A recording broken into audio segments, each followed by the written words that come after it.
नमस्कार, आप देख रहे हो B mission TV. Social media site X पर लगातार एक खबर काफी ज्यादा तेजी से वायरल हो रही है। खबर है कि चंद्रशेखर आजाद की सांसदी पर बड़ा खतरा मंडरा रहा है। आखिर इस खबर में कितनी सच्चाई है, आखिर क्यों इस तरीके की खबरें काफी ज्यादा तेजी से सोशल मीडिया पर वायरल हो रही हैं। चंद्रशेखर आजाद के साथ साथ लगभग 6 अन्य सांसदों की सांसदी पर भी खतरा मंडरा रहा है। आखिर 6 अन्य सांसद कौन है, किस वजह से इन 7 सांसदों की लगभग कुल मिला के 7 सांसदों की सांसदी पर खतरा क्यों मंडरा रहा है, इस पर काफी ज्यादा आसान भाषा में आज की इस वीडियो में बात करेंगे। मेरा निवेदन है आप इस वीडियो में आखिरी तक बने रहो और इस वीडियो को ज्यादा से ज्यादा शेयर करें। फिलहाल मैं आपको बता दूं, भीम आर्मी के संस्थापक, आजाद समाज पार्टी के प्रमुख चंद्रशेखर आजाद वर्तमान नगीना सुरक्षा से सांसद चंद्रशेखर आजाद काफी ज्यादा भारी मतों से नगीना सुरक्षा से चुनाव जीते और उन्होंने अपने बलबूते पर चुनाव जीता। उनको बहुजन समाज पार्टी से भी लड़ना पड़ा, इंडिया अलायंस के कैंडिडेट से भी लड़ना पड़ा, एनडीए अलायंस के कैंडिडेट से भी लड़ना पड़ा।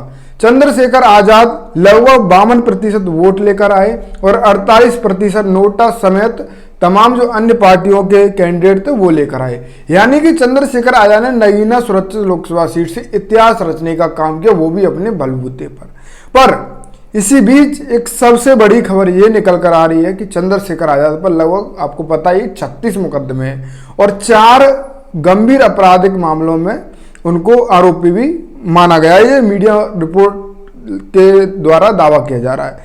फिलहाल लगभग 7 सांसदों की सांसदी काफी ज्यादा खतरे में इस समय बताई जा रही है। साफ और सीधी भाषा में आपको बताऊं, अगर किसी भी मुकदमे में चंद्रशेखर आजाद सही, धर्मेंद्र यादव सही, अफजल अंसारी सही, इमरान मसूद सही और इनके अन्य 2-3 और सांसद सही, अगर इनको किसी भी आपराधिक मामले में 2 साल से ज्यादा की सजा होती है तो इनकी सांसदी जाना तय है। ये तमाम मीडिया रिपोर्ट के द्वारा दावा किया जा रहा है। फिलहाल चंद्रशेखर आजाद की सांसदी पर हम बात करेंगे क्योंकि चंद्रशेखर आजाद से ही पूरे बहुजन समाज को उम्मीद है। हम नहीं चाहते कि चंद्रशेखर आजाद पर जो मुकदमे चल रहे हैं उन मुकदमों में चंद्रशेखर आजाद आरोपी हों और जो कड़ी मेहनत के बाद 11 साल के बड़े संघर्ष के बाद चंद्रशेखर आजाद जहाँ मंजिल तक पहुँचे हैं, अभी एक सीढ़ी चढ़ पाए हैं और क्योंकि उनके काफ़ी ज़्यादा सपने बड़े हैं, वो मेरे तमाम बातें कहते रहते हैं मीडिया चैनल पर, तो कहीं ना कहीं चंद्रशेखर आजाद की पर ही हम इसीलिए बात कर रहे हैं क्योंकि चंद्रशेखर आजाद एक बहुजनों की उम्मीद है और चंद्रशेखर आजाद अपने बलबूते पर चुनाव जीते हैं। फिलहाल मीडिया रिपोर्ट्स के द्वारा ये दावा किया गया है नगीना से दिग्गजों को मात देने वाले चंद्रशेखर आजाद के खिलाफ लगभग 36 मामले दर्ज हैं। इनमें से ज़्यादातर गंभीर अपराध के हैं, यानी कि काफ़ी ज़्यादा गंभीर अपराध के ये मामले हैं। 4 अलग अलग मामलों में कोर्ट में इन पर आरोप तय हो चुके हैं, यानी कि 4 जो अन्य अलग अलग मामले हैं उनमें चंद्रशेखर आजाद पर आरोप तय हो चुके हैं। अगर इन मामलों में सजा हुई तो चंद्रशेखर की कुर्सी खतरे में होगी। यानी कि मीडिया रिपोर्ट ये दावा लगातार कर रही है कि चंद्रशेखर आजाद को अगर किसी भी मामले में 2 साल से ज़्यादा सजा होती है तो चंद्रशेखर आजाद की सांसद की जो कुर्सी है काफ़ी ज़्यादा खतरे में पड़ जाएगी, क्योंकि ज़्यादातर मामले में 2 वर्ष से अधिक सजा के ही हैं। यानी कि जो ज़्यादातर जो मामले हैं वो 2 वर्ष के से ज़्यादा सजा के ही हैं। अब इसमें सवाल ये पैदा होता है, ऐसे तो भारतीय जनता पार्टी के तमाम जो कैंडिडेट हैं, पर उनकी सरकार है, वो कुछ भी कर सकते हैं और ये इंडिया अलायंस के उस जो लगभग 6 और इंडिया अलायंस के लगभग 6 और सांसद हैं, वो इतनी मुखर होकर नहीं बोलेंगे, मुद्दों पर नहीं बोलेंगे जितना चंद्रशेखर बोलेंगे। अगर चंद्रशेखर आजाद काफ़ी ज़्यादा आक्रामक होकर बोलते हैं तो भारतीय जनता पार्टी निश्चित ही किसी की सांसदी जाए या ना जाए चंद्रशेखर आजाद पर सबसे ज़्यादा बड़ा हमला बोले, क्योंकि एनडीए सही, इंडिया सही, पूरे सत्ता पक्ष या विपक्ष को सिर्फ और सिर्फ दुश्मनी, नफरत चंद्रशेखर आजाद सही है। बाबू सिंह कुशवाहा जो कि समाजवादी पार्टी से चुनाव लड़े और राजनीति इनके ऊपर क्या मामले हैं ये भी मैं आपको बताता हूँ। राजनीति हाशिए पर जाने के बाद जौनपुर से सपा से टिकट लड़े, हासिल करने वाले जीत हासिल करने वाले सपा के सिंबल पर जौनपुर से मुकदमे में लगभग नामजद उनके खिलाफ 25 केस दर्ज हैं, जिसमें 8 मामले में आरोपी तय हो चुके हैं। यूपी पुलिस के अलावा सीबीआई और ईडी के केस भी हैं। यानी कि मायावती की सब सरकार थी तो तमाम ऐसे घटनाक्रमों को उन्होंने अंजाम दिया जो कि बहुजन समाज पार्टी को भी काफ़ी ज़्यादा दिक्कत का सामना करना पड़ा उनकी वजह से। इमरान मसूद एक बड़ा नाम है, इनके बारे में हम बात कर लेते हैं। सहारनपुर से कांग्रेस के टिकट पर जीते इमरान मसूद पर भी 8 मामले दर्ज हैं। इसमें ईडी का मनी लॉन्ड्रिंग का भी केस भी है। मसूद के खिलाफ 2 मामलों में आरोप तय हो चुके हैं।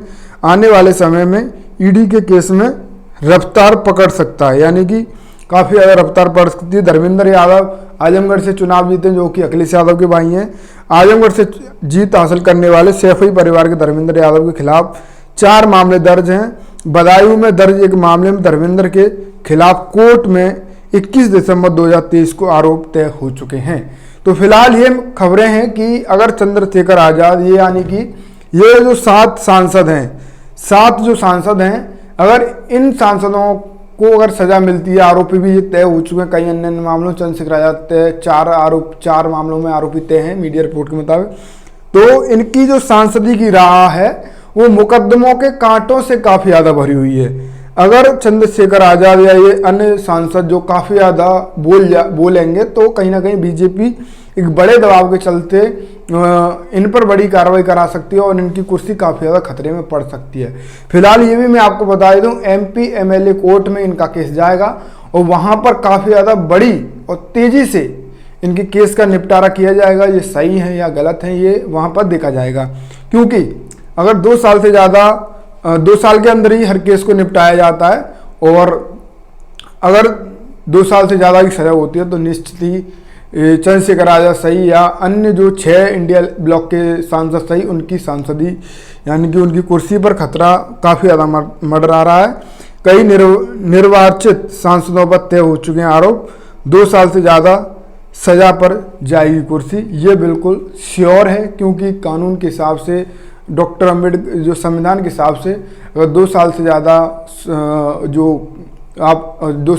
की जो सज़ा बोलती है तो कहीं ना कहीं सांसदी कुर्सी पर एक बड़ा खतरा मंडरा रहा है। ये सोशल मीडिया पर खबर काफ़ी तेज़ी से वायरल है। चंद्रशेखर आज़ाद एक बड़े संघर्ष के बाद सदन तक पहुँचे हैं और चंद्रशेखर आज़ाद ने जो मुकदमे उनके ऊपर लगे थे वो सिर्फ और सिर्फ समाज की लड़ाई लड़ते हुए लगे थे और वो मुकदमों की चोट कहीं ना कहीं आज चंद्रशेखर आज़ाद को संसद में पहुँचने के बाद भी दर्द दे रही है।